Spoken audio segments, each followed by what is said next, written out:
Isang sunog na bangkay ang natagpuan sa isang subdivision sa Pavia, Iloilo.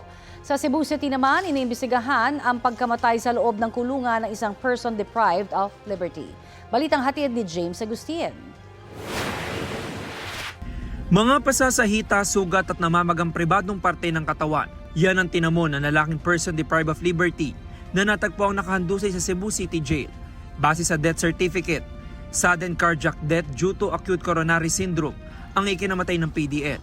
Batay naman sa autopsy report, may mga senyales na binugbog at naghihirap ang inmate bago namatay. Sabi ng forensic examiner, may nakita ring defensive wound sa PDL at tila hindi lang daw siya isang beses binugbog.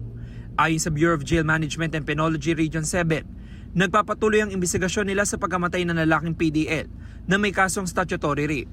Walang pahayag ang pamilya ng PDL. Sunog na matagpuan ng mga otoridad ang bangkay na yan sa tabi ng pader sa isang subdivision sa Pavia, Iloilo nitong Miyerkules. Inaalam ngayon kung ang bangkay ay sa lalaking nursing student na naiulat na nawawala. Natagpuan kasi sa di kalayuan mula sa bangkay ang mga gamit at ID ng estudyante. Nagpaalam daw ang estudyante sa kanyang tiyahin ng Martes pero hindi na nakauwi. Dinala na sa punerarya ang bangkay. Nakatakda naman magsumite ng specimen sample ang nanay ng estudyante para sa DNA test. James Agustin, nagbabalita para sa GMA News.